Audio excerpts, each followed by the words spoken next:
สบายดีพี่น้องสบายดีมื้อนี้สิพาไปตึกเบ็ดโอ้ยมาตึกเบ็ดอยู่แคบของกับเซียน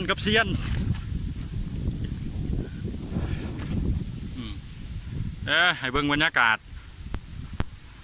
ฟังตรงขามแม่นมุกดาหารเนาะมุกดาหารอันนี้คือภูมโนรมนี่เป็นบ่อพระใหญ่กว่านะ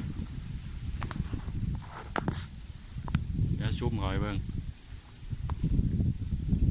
นั่นแหละ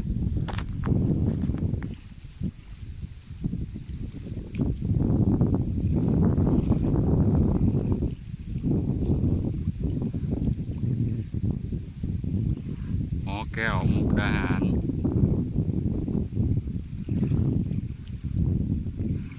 อันนี้คือจังหวัดมุกดาหารตรงข้ามกับสวรรณเขต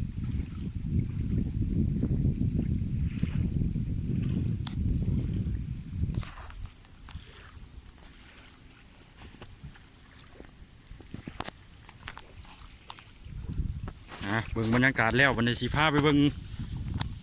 เพิ่นสิตึกเอาปลาได้บัดนี้เพิ่นนี่บ่เคยพลาดก็ไม่ได้ลงมาน่ะเซียนเบิ่งไปเบิ่งเหงื่อก่อนมันใส่เหงื่อยังไปเบิ่งกันน่ะสบายดีหัวหน้าโอ้ยหนักมากผู้เดียววะเดี๋ยวนี้เบิ่งใส่เหงื่อยังอันนี้ป๊าดโตพี่น้องช่างบัดหอมแท้นี่เหงื่อยังบุนี่ป๊าดโตเหงื่อมักเพิ่นว่ากันนะเอาอันนี้สมนาเซียนเบ็ด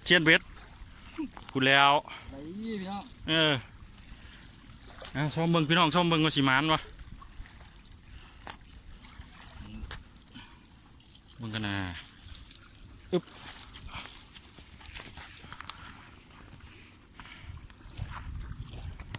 มานแน่นอนพี่น้องเอ้ยเบิ้งทรงนี่เฮ็ดปู้พูดแล้วมารอรุ่นมาเนี่ยเบิ่งบรรยากาศรอบๆงามขนาดพี่น้องเอ้ยมีสายภูนำพุ่นนะป้าใช่คือว่าแนมไปนี่บ่เห็นตัวพญานาคว่ะเฮ้ยตัวใหญ่ๆ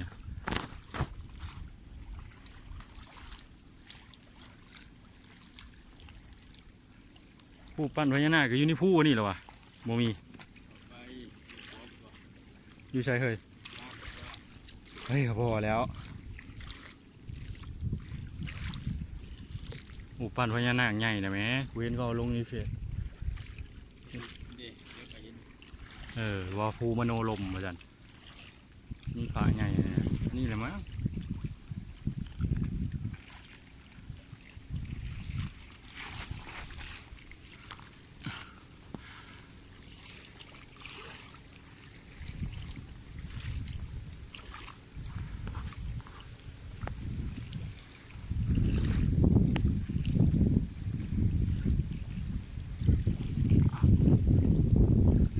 ผมบ่เคยผ่านว่าส่งนี่เพิ่นว่า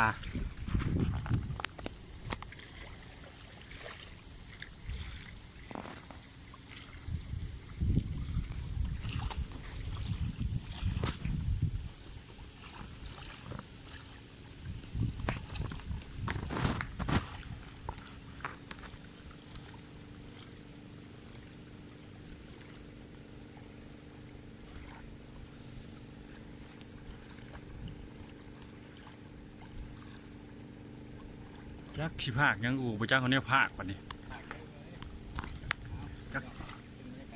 จักสิว่าอย่าง บรรยากาศก็สิทำนี่แล้วสาดไปสาดมาอย่างสี่แหละอ่ะซ้ำปลาสิมากินเหยื่อกำลังสิมาเลยเบิ่งช่วงนี่กำลังย่างอ้อมอยู่โมเมนต์ย่างร้อยอ้อมอยู่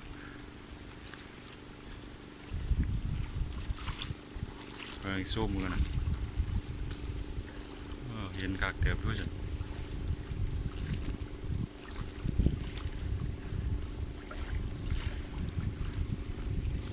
จังหวัดมุกดาหาร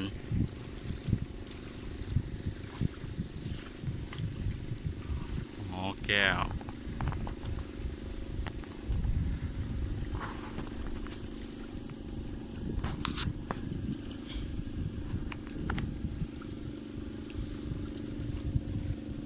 คือมานานกินแท้คืออยู่ว่าหัวหน้าแต่เก่ากินมันแห้งนะว่าจะจิ้มลง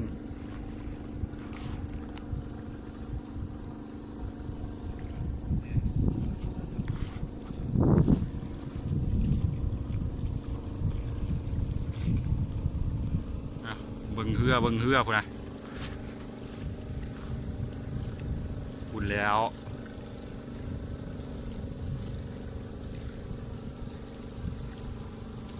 ผู้ใดบ่เคยเห็นเหือผู้ใดอยู่กรุงเทพกรุงไทยชิแม่นคิดฮอดบ้านเนี่ยโต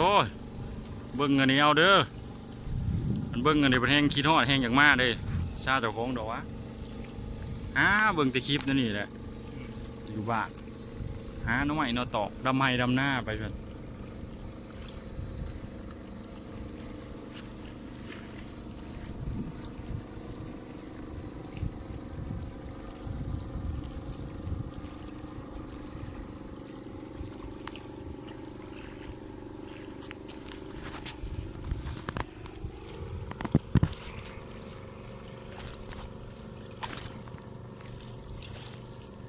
เดี๋ยวนี้แหละบ่อนั่นจึงเนี่ยนี่แหละ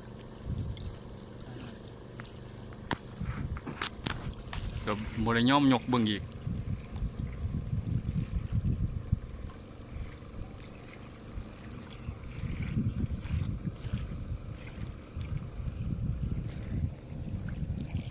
ผมนั่งตกปลาอยู่ริมตลิ่ง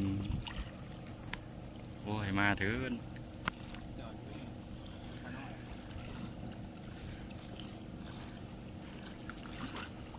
พอดีเฮ็ดให้หมุนเบิดแล้วกับ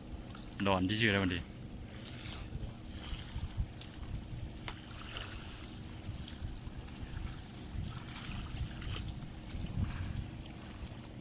คักกะเหลียวเนี่ยไปตอนนี้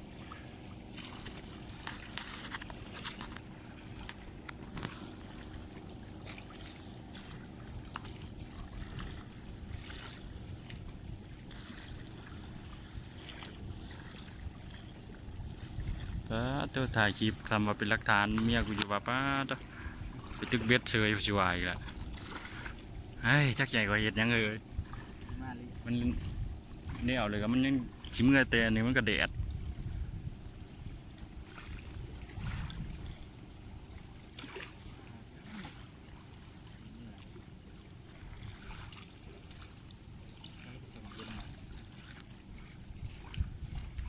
จังว่าประหลาดไปอย่าง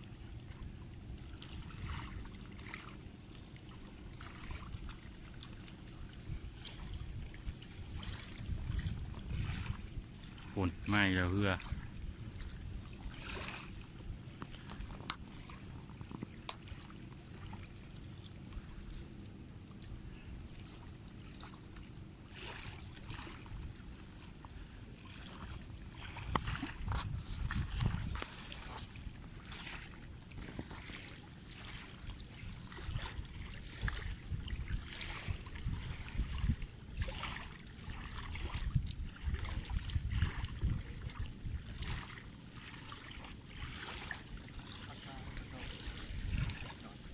ทุนแล้วขนาดตอดเบ็ดยังหูเลยว่าปลายังพี่น้องเอ้ยเซียนเลยประสบการณ์เอ้ยมันมาแหบกินเหงื่อว่าหูเลยว่าปลาขาวปลาสวยว่าจัน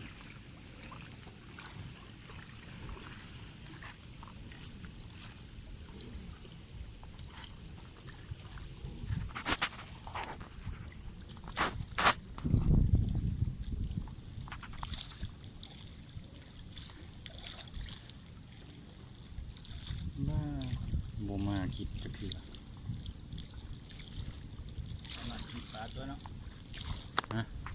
หน่อยกินเยอะปลาได้ไปยังบางช่วงแม่นี่แหละร้อนนะบ่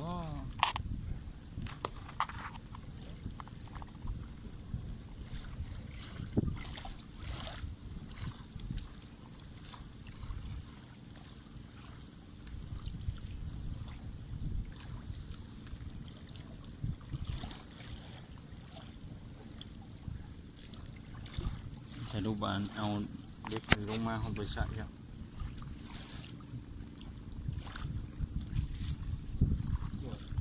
ต้นน้อย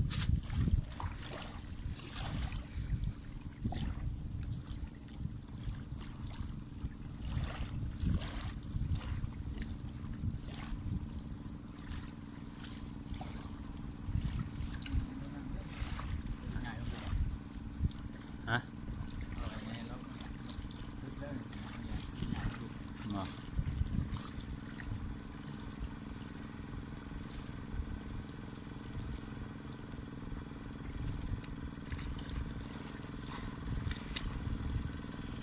ปุ่นพี่น้องไม่เดียวปุ่นโมเมนยังดอกมานะเรือเสียเบิ้งแต่เรือนี่แหละมือนี่ปลาบ่มากินเนื้อจักเถื่อเนาะเอาสู้ไปเบิ้งนี่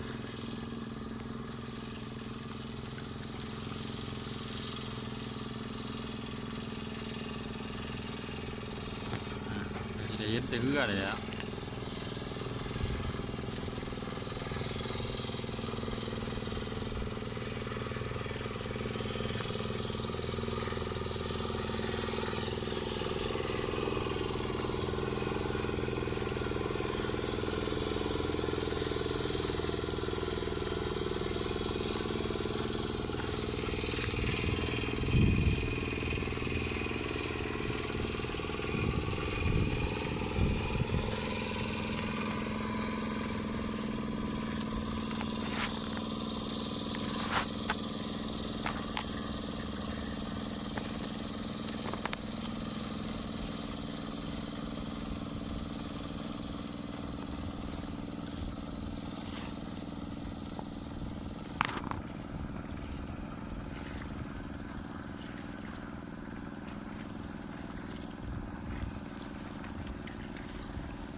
มือกองนั่งย่อๆแล้วก็อย่าปวดขาปวดแข้งเลย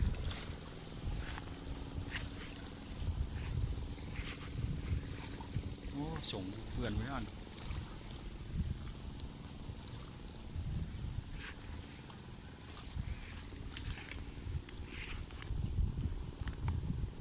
กอเหล้าได้พี่น้องเลยนี่ เคยเห็นอยู่กอเหล้าบ้านคอยเอื้อนว่ากอเหล้าบ้านเจ้าละเอื้อนอีหยัง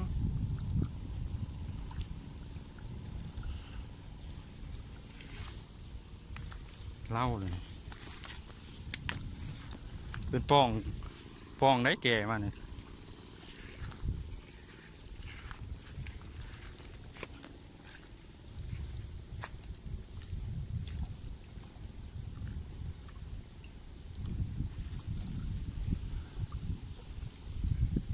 เมืองแคมกองมีแต่ต้นลำไยหลายคักต้นลำไยนะคุณแหละแมนเบิดนี่ต้นลำไยเลย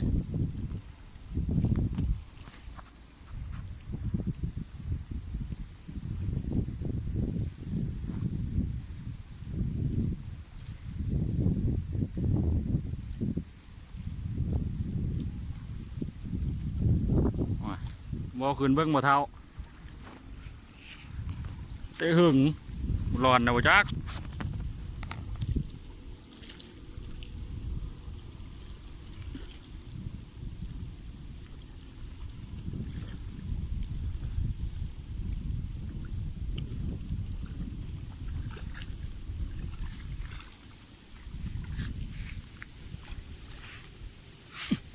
นั่งนี่แล้วพี่น้องเลย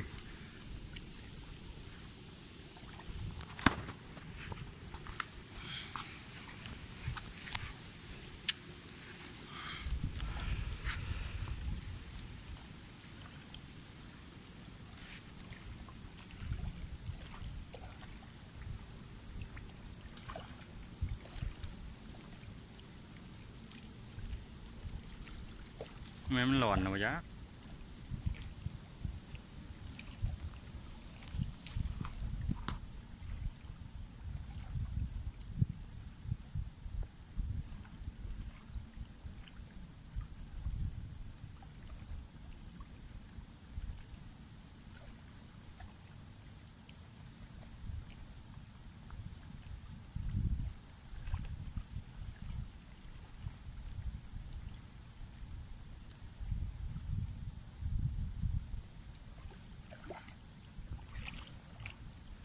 จะเฮือหากินเฮือไรมองพี่น้องเลยบรรยากาศตอนเช้าๆก็บ่เช้าวันนั้นแหละ9 โมง 10 โมงแล้วล่ะโอ้เฮือหาปลาไรมอง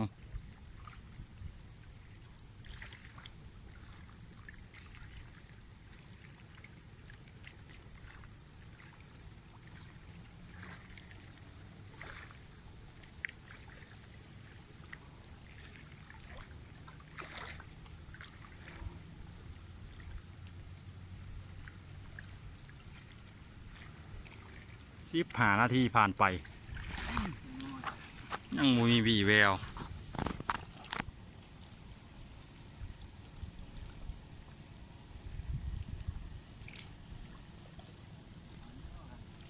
มันคืออยู่บ่เซียนไม่ไปชื่อนะ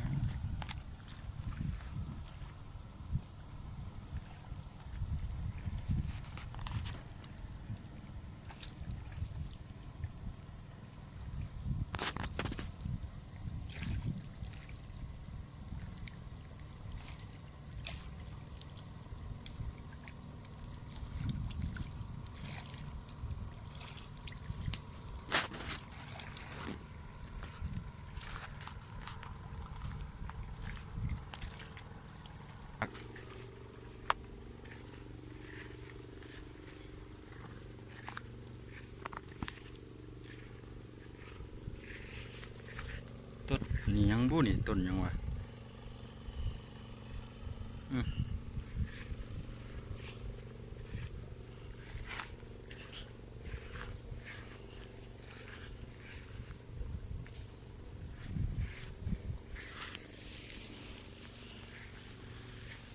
อันนี้พักกลุ่มนี่พี่น้องพักกลุ่ม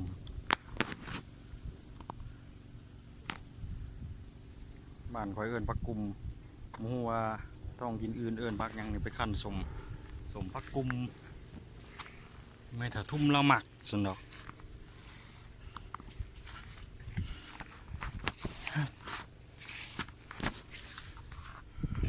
แบะ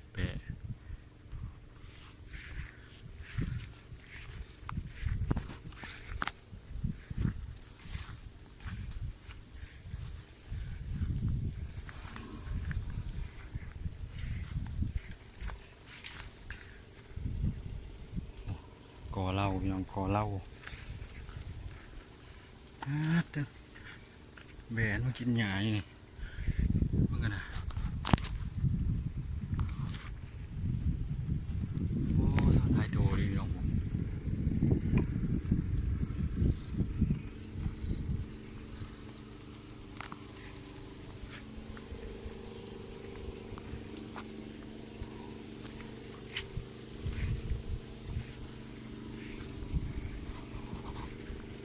เนี่ยมาบ่ทันจำเก็บจำแล้วยาล่ะพี่น้องเอ้ยเป็ดเลย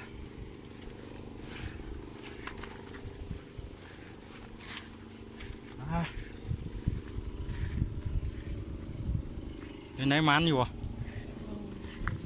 ฮะ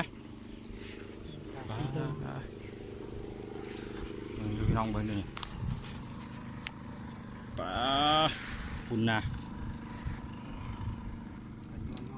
ปลาย้อนคุณแล้ว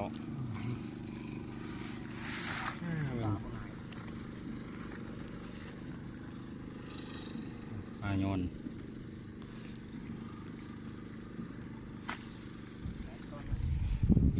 กลับละ สวยมันบกขึ้น โอ้ กินแต่รอบเศร้า ชิเมนความเจ้าแหละ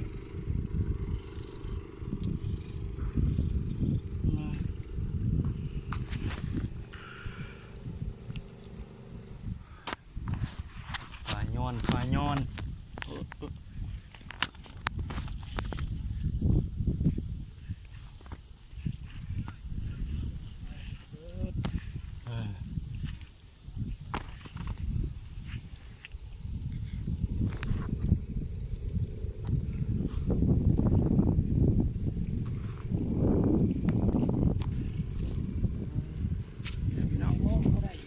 ฮะ พวกไรโม่ ได้เห็นปะอ๋อโอ้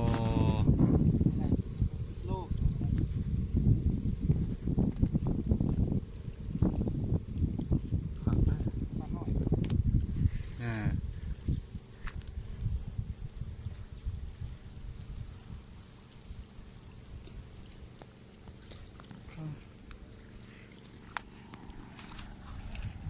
ไปครับพี่น้องสิเงินควงฮะ ตะฟังบ้านเฮาตะฟังบ้านเฮามันเจือนเลย แม่นเหรอ นี่กันเจือนเลย เออ สุดลงสุดเลย แม่น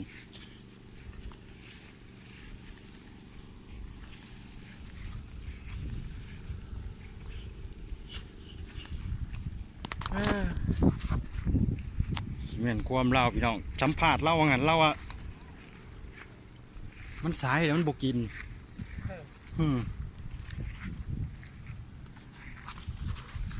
ตามเรามาใส่ประจำเราว่ามันกินแต่ตอนเช้า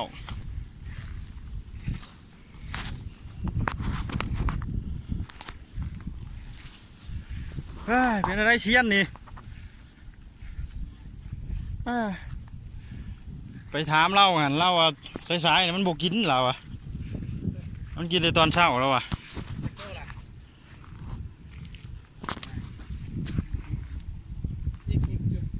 ปลาย้อนสี่โตเมื่อนั้นก็ได้อยู่นี่แหละปลาประมาทตัวหนึ่งโลนี่แหละ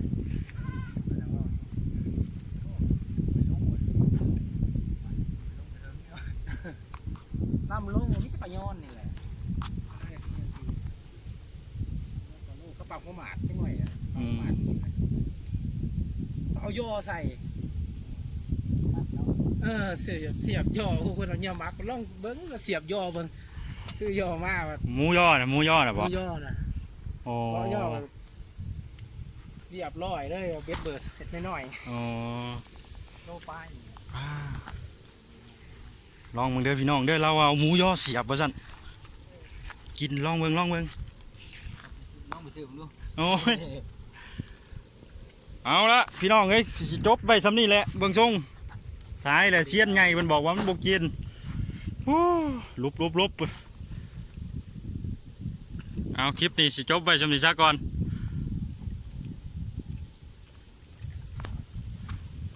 จังใดก็อย่าลืมกดไลค์กดแชร์กดติดตามนี่เด้อพี่น้องเอ้ยช่องนี่แหละอย่าลืมอีหยังก็เขาเจ้าอย่าลืมปักตะไคร้ว่าสิเนี่ยแล้วก็ยังไปให้กดรูปกระดิ่งอีกพร้อมเลยเพราะว่าแจ้งเตือนคลิปต่อไปเนาะเอาสำนีแล้วสำบายดี